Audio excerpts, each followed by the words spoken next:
Hello, class 12 students.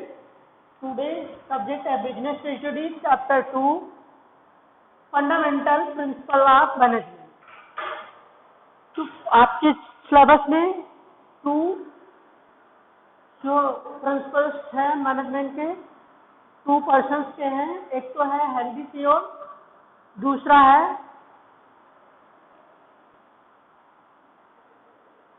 Taylor.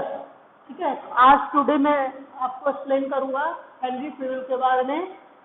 तो जो Henry thiol है ये मैनेजमेंट साइंटिस्ट है मैनेजमेंट के। लिखा है, इन्होंने बुक लिखी है जर्नल एंड इंडस्ट्रियल मैनेजमेंट।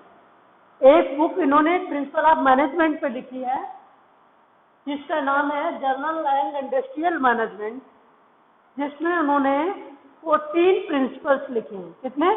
14। अगर कोई बिजनेस कंसर्न इन 14 प्रिंसिपल अडॉप्ट करती है तो उसके जो ऑब्जेक्टिव हैं 100% अचीव होंगे, 100% पर्पज उसके फुलफिल हो जाएंगे। उन्होंने ये इंडस्ट्रियलिस्ट थे, बिजनेसमैन थे और फैक्ट्री में काम कर रहे थे। इन्होंने मेनी ईयर्स तक इस पर रिसर्च की। उसके बाद फंडामेंटल प्रिंसिपल्स का फॉर्मेशन किया, जो आज मैनेजमेंट के स्टूडेंट बिजनेस के स्टडी रीड करते हैं, मैनेजर्स इम्प्लीमेंट करते हैं अपनी एक्टिविटीज में। क्लियर है? तो इन्होंने क्या कहा है, उन्होंने फर्स्ट ये बात की है कि जो प्रिंसिपल्स हैं, जो मैनेजमेंट के प्रिंसिपल्स हैं वो वेरी लॉन्ग नहीं होने चाहिए, बहुत बड़े नहीं होने चाहिए जिनको समझना डिफिकल्ट हो, ओनली सजेस्टिव होने चाहिए। मीन्स जैसे कोई प्रॉब्लम है, उस प्रॉब्लम को सॉल्व करने के लिए जो प्रिंसिपल्स हैं मैनेजमेंट के वो सजेस्टिव होने चाहिए, वो उनको हेल्प करे, सजेशन दे, ना कि एक लॉन्ग बड़ी थ्योरी हो जिसको समझने में भी बहुत समय लग जाए, इम्प्लीमेंट करने की क्या बात है। ठीक है, तो उन्होंने कहा सजेस्टिव होने चाहिए। दूसरी चीज उन्होंने की है, फर्स्ट तो कहा जो प्रिंसिपल हैं वो सजेस्टिव होने चाहिए, वेरी लॉन्ग, बहुत बड़े नहीं होने चाहिए। सेकंड उन्होंने कहा है कि प्रिंसिपल जो है फ्लेक्सिबल होने चाहिए। फ्लेक्सिबल मीन्स रिजिड नहीं होने चाहिए। रिजिड माने जैसे साइंस के रूल है, रिजिड है, एक ही जैसे होंगे, उसमें कोई बदलाव नहीं किया जा सकता, चेंजेस नहीं किया जा सकता। बट जो ये मैनेजमेंट के प्रिंसिपल्स हैं इनमें according to situation, according to problem change किया जा सके, फ्लेक्सिबल हो। क्योंकि जो मैनेजमेंट के प्रिंसिपल हैं ये principle, these principle man behaviour है, ये फिजिकल साइंस नहीं है। बट फिजिकल साइंस की तरह जो प्रिंसिपल है फिजिकल साइंस प्रिंसिपल की तरह काम करते हैं। क्लियर है? तो पहला उन्होंने कहा डिवीजन ऑफ वर्क। उन्होंने क्या कहा? Division of work. जो वर्क है, जो वर्क आप वर्कर से कराना चाहते हैं, मैनेजर्स जो वर्कर से कराना चाहते हैं, उस वर्क को डिवाइड कर दीजिए, डिवीजन कर दीजिए छोटे छोटे पार्ट में। और जब उसको पार्ट में डिवाइड कर देंगे तो पार्ट में डिवाइड करने के बाद एक पार्ट एक पर्सन को करने के लिए दीजिए। सपोज करो ये सीलिंग फैन बनाना है, एक फैक्ट्री में सीलिंग फैन बन रहा है, तो इसमें क्या क्या आइटम लगे हुए हैं? पर लगे हुए हैं, वेयरिंग है, बोल्ट्स हैं, नट बोल्ट्स हैं, रॉड है। क्लियर है?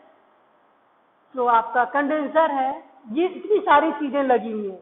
तो उन्होंने कहा ईच पार्ट को अलग अलग बनाइए, पर अलग बनाइए, कंडेंसर अलग बनाइए, रॉड अलग बनाइए। क्लियर है? बेयरिंग अलग बनाइए, उसके जो छर्रे होते हैं, ठीक पीस हैं, उनको अलग बनाइए। इस तरह वर्क को डिवाइड कर दीजिए। और दिस डिवीजन ऑफ वर्क के बाद, आफ्टर डिवीजन ऑफ वर्क, एक पर्सन को एक ही टाइप का काम दीजिए। वो पर बना रहा है तो पैर ही बनाए, पैंकी बनाए। ठीक है, पंख बनाता रहे, ब्लेड्स बनाए, दूसरा रॉड बनाए, एक बियरिंग को बनाए, एक पिल्स को बनाए। क्लियर है? इस तरह अलग अलग पर्सन से अलग अलग एक ही टाइप का काम दीजिए, तो वो वर्क करते हुए स्पेशलाइज ऑफ वर्क हो जाएगा। उस टाइप के काम को स्पेशलाइज हो जाएगा और उसमें उसकी एरर्स कम होगी, मटेरियल वेस्टेज कम होगा, मैक्सिमम वो आउटपुट देगा, मैक्सिमम प्रोडक्शन देगा, क्योंकि स्पेशलाइज आप वर्क पर्सन हो जाएगा। उसको वो तेजी से बनाते बनाते इतना एक्सपीरियंस होल्डर हो जाएगा, फास्ट बनाएगा और अच्छा बनाएगा। ऐसे जब सभी अलग अलग वर्क करके स्पेशलाइज वर्क करके वर्क टोटल जब वर्क तैयार होगा तो फैन का प्रोडक्शन पहले से ज्यादा होगा और अच्छा होगा, एरर्स कम होगी, वेस्टेज कम होगी, रिपीटेशन कम होगी। क्लियर है? तो उन्होंने कहा डिवीजन आप वर्क कर दीजिए। सबसे पहले डिवीजन आप कर दिए, फिर स्पेशलाइज वर्कर्स को दीजिए और उनको स्पेशलाइजेशन तैयार करिए, उनमें स्पेशलाइजेशन क्रिएट करिए। आपकी प्रोडक्शन बढ़ जाएगा, कम समय में, कम एक्सपेंस में, लेस एक्सपेंस में मोर प्रोडक्शन आप ले सकते हैं। ठीक, क्लियर है? सेकंड उन्होंने कहा authority and responsibility. Authority and responsibility, अब जो वर्क दिया जाएगा, वर्क जो अलॉटमेंट होगा, असाइन किया गया है किसी वर्कर को, तो उस वर्क करने की उसको अथॉरिटी मिलनी चाहिए। मिलनी चाहिए नहीं मिलनी चाहिए? नहीं तो वर्क कैसे करेगा? अथॉरिटी किसी के पास है, काम उसको करना है, तो उसको वर्क करने की अथॉरिटी दीजिए और उस अथॉरिटी के साथ साथ रिस्पॉन्सिबिलिटी भी डिलीवर करिए, क्योंकि जो काम आपने उसको दिया है वो काम करने का अधिकार, उसको काम करने का राइट दीजिए, अर्थात उसको वर्क असाइनमेंट कीजिए। वर्क असाइनमेंट के साथ साथ उसकी रिस्पॉन्सिबिलिटी दीजिए कि इस काम को आपको ही फिनिश करना है, आपको टाइम बीइंग इतने कम समय में कंप्लीट करके देना है। अगर आप नहीं देते हैं तो पनिशेबल होंगे। तो अथॉरिटी आप वर्क करने के बाद अथॉरिटी के साथ साथ रिस्पॉन्सिबिलिटी भी उस वर्कर्स को दीजिए, जिससे अगर वो काम नहीं करता है तो उससे ना करने के लिए रिस्पॉन्सिबल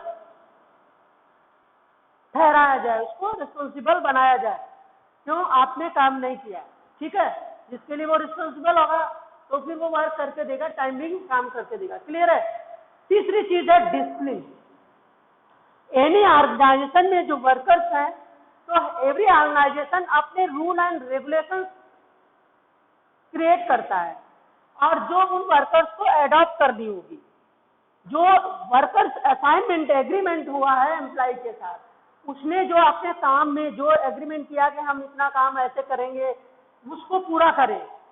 तो according to agreement employ and owner के बीच वो डिसिप्लिन होनी चाहिए। जो वर्किंग कंडीशन है, वो उसके जो रूल रेगुलेशंस हैं, उसको वर्कर्स को अडॉप्ट करना चाहिए, उनको मानना चाहिए, उनके अनुसार काम करना चाहिए। जो उसने फर्म के साथ जॉब लेते समय, जॉब एग्रीमेंट के समय जो कमिटमेंट किए थे, उनको उसे पूरा करना होगा। ये डिसिप्लिन में आते हैं। इनके बाहर काम नहीं कर सकता। अगर इसके बाहर काम करता है तो डिसिप्लिन होगी, इनडिसिप्लिन कहलाएगी और वर्क इफेक्टेड होगा, आउटपुट नहीं आ पाएगा, हमारे ऑब्जेक्टिव फुलफिल नहीं हो पाएंगे, उनके ऑब्जेक्टिव फुलफिल नहीं हो पाएंगे। तो डिसिप्लिन का जो है rule and regulation and agreement condition को बड़ी स्ट्रिक्टली लागू करना चाहिए, इसमें कोई ढिलाई नहीं देनी है। ठीक है? नेक्स्ट है यूनिटी ऑफ कमांड। अब यूनिटी ऑफ कमांड में क्या आता है? सीधी सी बात है, यूनिटी ऑफ कमांड जो है, जो भी वर्कर्स हैं उनका एक ही कमांडर होना चाहिए। एक ही commander means unity of command means जो एक काम करने को वर्कर जो काम कर रहा है उसको इंस्ट्रक्ट करने वाला, उसका बॉस, उसका हेड या उसका सीनियर सुपीरियर एक ही होना चाहिए। अगर एक से अधिक होंगे तो वो कंफ्यूज होगा कौन सा काम करें और कौन ना करें। ठीक है? तो एक वर्क के अंदर एक ही बॉस होना चाहिए, एक वर्कर को एक ही सीनियर गाइड करना चाहिए। ठीक है? यूनिटी ऑफ कमांड, एक ही के अंडर कमांड होना चाहिए, एक वर्कर को एक ही बॉस कमांड करे, एक ही सुपीरियर कमांड करे, ना कि दूसरा, अर्थात एक ही ऑर्डर दे, एक ही उसको सुपरविजन करे, उससे काम कराए, उसके ही प्रति वो रिस्पॉन्सिबल हो, ना कि दो। अगर दो हो जाएंगे, सपोज करो दो हो गए तो प्रॉब्लम हो जाएगी।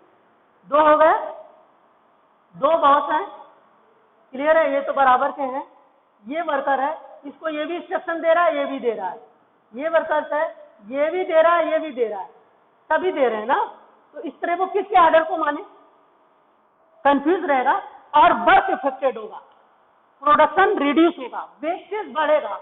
इसलिए क्या होगा, आपको यूनिटी ऑफ कमांड होना चाहिए, एक पर्सन का एक बॉस होना चाहिए, एक ही बॉस स्टार्ट करना चाहिए। यूनिटी ऑफ डायरेक्शन, देखो unity of command, one boss, one person, one boss, एक व्यक्ति का एक ही बॉस होना चाहिए। बॉस तो एक 10 लोगों का है, बट वो कमांड 10 लोगों को अलग अलग कर रहा है, एक व्यक्ति को 2 लोग कमांड नहीं कर रहे, एक व्यक्ति को एक ही व्यक्ति कमांड करे। Unity of direction, unity of direction में होता है आपको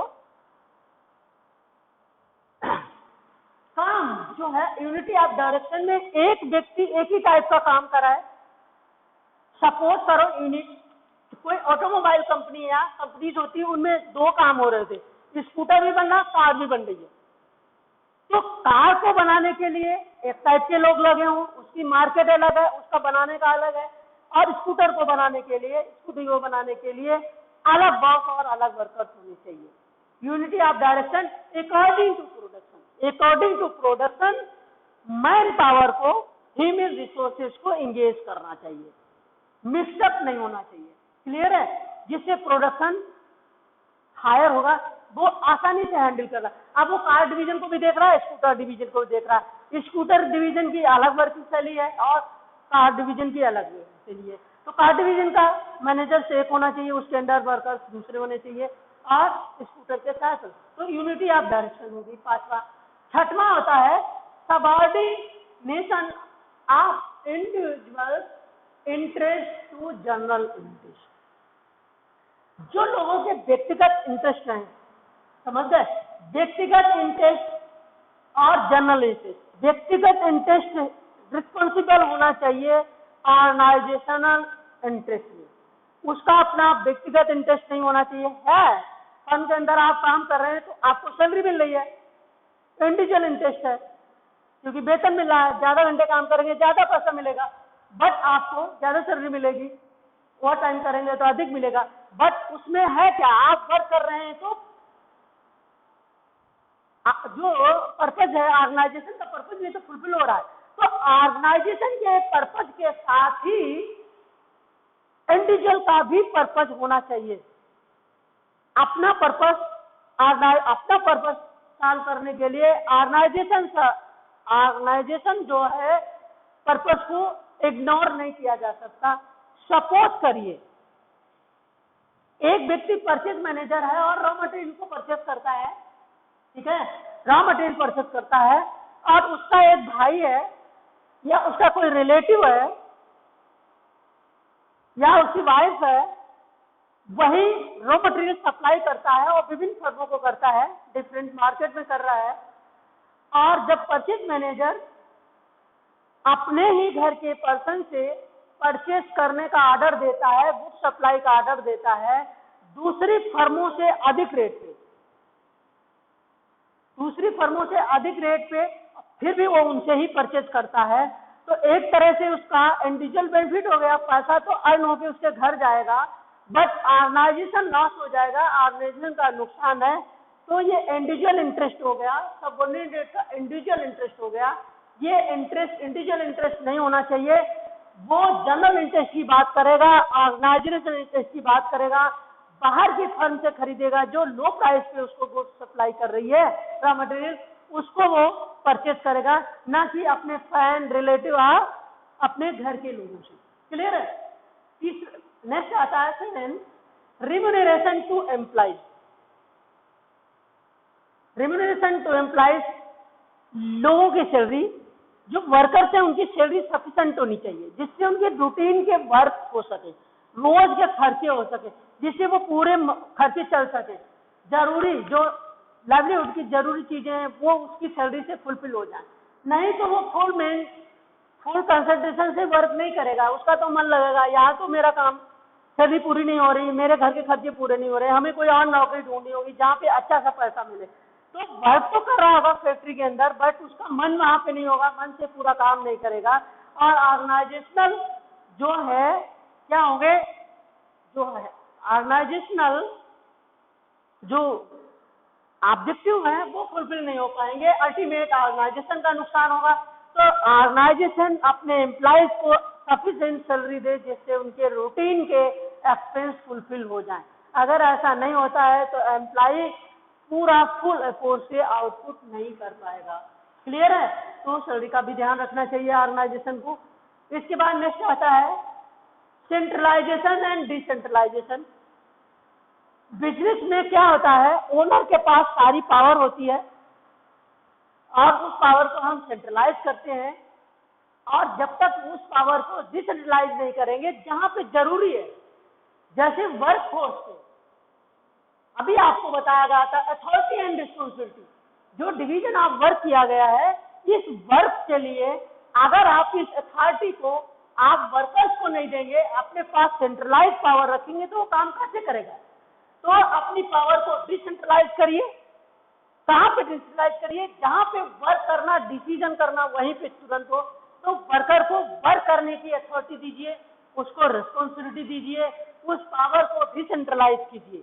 और जहां पे पॉलिसी मेकिंग है, रिसोर्सेज क्रिएट करना है, ये सारी चीजें हैं, वहां पे अपनी पावर को सेंट्रलाइज रखिए। तो एक कंसर्न के अंदर, एक ऑर्गेनाइजेशन के अंदर डिसेंट्रलाइजेशन और सेंट्रलाइजेशन दोनों आवश्यक हैं। जिन वर्क के लिए वर्कर्स रिस्पॉन्सिबल हैं, वहां पे आप वर्कर्स को अथॉरिटी एंड रिस्पॉन्सिबिलिटी दे करके, डिसेंट्रलाइजेशन करके उनको क्विक डिसीजन करके वर्क आउटपुट करने की पावर दीजिए। और जहां पे रूल रेगुलेशन और डिसिप्लिन की बात आती है, वहां पे पावर को सेंट्रलाइज रखिए। ठीक है? जहां पे डिसिप्लिन और ये सारी चीजें लागू होती है, वहां पे आप सेंट्रलाइज करेंगे, पावर को अथॉरिटी को सेंट्रलाइज रखेंगे, और जहां पे आपको वर्क कराना है वहां पे आप डिसेंट्रलाइजेशन करेंगे। तो आपकी ऑर्गेनाइजेशन को मैक्सिमम आउटपुट होगा और मैक्सिमम प्रोडक्शन होगा, और उसके साथ ही क्या होगा कि ऑर्गेनाइजेशन के पर्पज और गोल्स आपके फुलफिल हो जाएंगे। Scalar chain. अब स्केलर चेन, जो फॉर्मल ऑर्गेनाइजेशन है उसमें फॉर्मल स्ट्रक्चर होता है, सीनियर टू सबऑर्डिनेट की तरफ स्ट्रक्चर बनता है। क्लियर है? सबसे पहले ऊपर ओनर होता है, उसके नीचे मिडिल लेवल मैनेजमेंट होता है, फिर लोअर लेवल मैनेजमेंट होता है। तो ऊपर से नीचे की तरफ डिस्ट्रीब्यूट होती है अथॉरिटी। जो अथॉरिटी आती है सीनियर टू सबऑर्डिनेट की तरफ आती है, और इंफॉर्मेशन और आउटपुट जो आता है वर्क का, वो सबऑर्डिनेट टू सीनियर की तरफ फॉरवर्ड होता है। अथॉरिटी ऊपर से आती है, तो इसको हम स्केलर चेन कहते हैं। जो अथॉरिटी है बीच इधर से नहीं होनी चाहिए, नहीं तो रिस्पॉन्सिबिलिटी खत्म हो जाएगी। तो स्केलर चेन एक ऑर्गेनाइजेशन स्ट्रक्चर जो होता है उसके अकॉर्डिंग टू ही चलाना चाहिए, नहीं तो अपसेट हो जाएगा। जो है अथॉरिटी का डेलीगेशन स्केलर चेन के अकॉर्डिंग टू करना चाहिए। Decentralisation, centralisation, authority scalar chain के अकॉर्डिंग टू करना चाहिए। इसे गैंग प्लान भी कहते हैं। बराबर के अफसर आपस में बराबर बात कर सकते हैं, बट एक सीनियर अपने सबऑर्डिनेट को इंस्ट्रक्शन दे, फिर वो सबऑर्डिनेट अपने सबऑर्डिनेट को, ऐसे करके जो है पॉलिसीज और स्ट्रेटेजीज और जो भी प्लान है, जो ऑब्जेक्टिव है, वो आनी चाहिए। क्लियर है? ये चीजें फर्म के अंदर, ऑर्गेनाइजेशन के अंदर एडॉप्ट होनी चाहिए। अगर आपको ग्रोथ करनी है, बिजनेस को सर्वाइव करना है, मैक्सिमम प्रॉफिटेबिलिटी लानी है, मैक्सिमम रिसोर्स, ऑप्टिमम रिसोर्सेज को यूटिलाइज करना है, तब आपको ये करना होगा। ऑर्डर आता है। अब ऑर्डर क्या है? ऑर्डर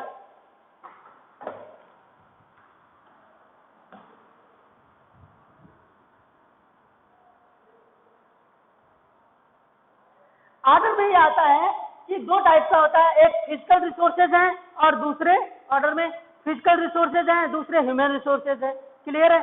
तो फिजिकल रिसोर्सेज मीन्स जो स्टॉक है, मशीनें हैं, ये राइट प्लेस पे होनी चाहिए, जहां लगनी है, जहां काम करनी है, उसके अकॉर्डिंग टू रखी होनी चाहिए। और ह्यूमन रिसोर्सेज जो है उसको सही प्लेस, सही डेस्क पे अपॉइंटमेंट करना चाहिए, जो जहां पे अपॉइंटमेंट है वहीं पे काम करे। अब मान लो कोई एक मशीनिस्ट है, मशीन पे काम करने के लिए अपॉइंटमेंट हुआ है, अगर उसको आप टाइम कीपर ऑफिस में बैठा देंगे कि लोग आ रहे हैं उनका रजिस्टर मेंटेन करिए, या स्टोर में रख देंगे, तो फिर वो अपना जो है वर्क या स्किल को सही यूज नहीं कर पाएगा। तो राइट कैंडिडेट को राइट प्लेस पे आप अपॉइंटमेंट करिए, उसको राइट प्लेस पे वर्क असाइन करिए, तभी मैक्सिमम आउटपुट आ पाएगा। क्लियर है? इक्विटी, अब आती है इक्विटी, हिस्सेदारी। सपोज करो वर्कर है, एक वर्कर 8 घंटे में अधिक काम करता है और एक आपने अपने फ्रेंड को, एक मैनेजर है, आपने फ्रेंड या रिलेटिव को उसके साथ जॉब में लगाया, वो काम कर रहा है, ठीक है? जितना वो 6 घंटे में करता है काम, वो 8 घंटे में कर पाता है, वो 8 घंटे में अधिक करता है। तो जो अधिक कर रहा है तो उसको अधिक सैलरी मिलनी चाहिए, जो कम काम कर पा रहा है उसको कम सैलरी मिलनी चाहिए। इस तरह वर्क अकॉर्डिंग टू इक्विटी होनी चाहिए।